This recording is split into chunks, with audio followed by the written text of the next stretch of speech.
We must not ignore the pain, the limitation, and the failures of our past human experience, or any of our human experience. But we also must not be defined by it. What happened, what was done to us, what we experienced, we must be with it. We must learn how to handle and have what those experiences were as they were.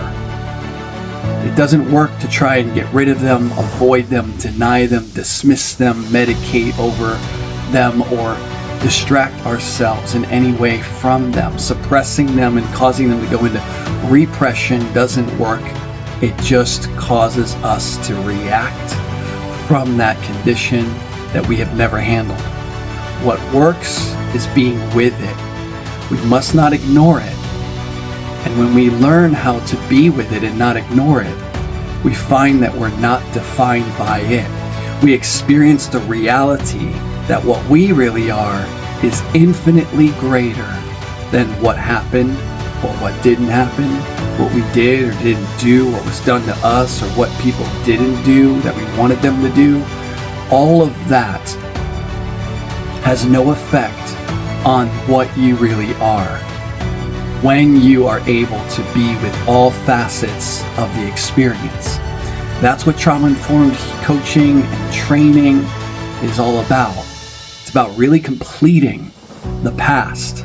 It's about really getting it all handled rather than ignored and avoiding it, which creates a condition of fear and limitation around what was and maybe what wasn't, right?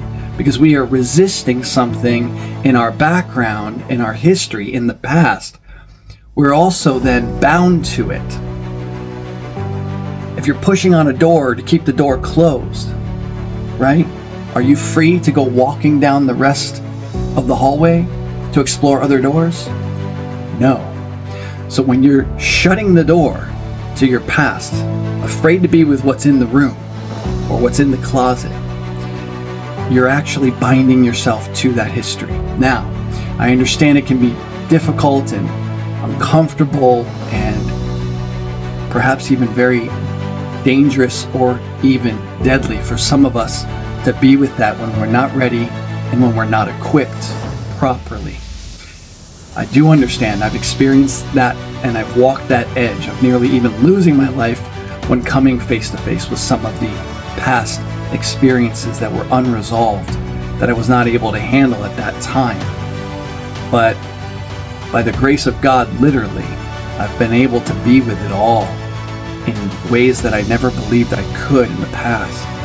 And I've been able to embrace even the painful and the limiting and the failures of my past existence. And it's actually very enriching and empowering. There's wisdom that we squeeze like juice right out of that grape. When we squeeze it all out, it's like, it becomes something really delicious. It becomes something very nourishing for us. And there's a way of being with it. And so what I call this is the invincible way. What we are is an indestructible presence of awareness. It's everywhere present. It's what we really are. Most of us think and believe that we are a mind, we're our emotions, we're our feelings, we're what happened, the experiences we've gone through, we're our memories, we're our triggers, we're our reactions, our actions, we are what people think about us, and we are these interpretive virtual realities. That's what we believe is really real. But the invincible you, the invincible being within all of that, in fact, the other way around, all of that's within the invincible being that you are. It just doesn't appear that way. But you get to realize this invincibility, the invincible being that has still survived all of that, you're still here, is literally untouchable, ultimately. And you can experience this through the invincible way. And I'll be sharing more about that with you soon.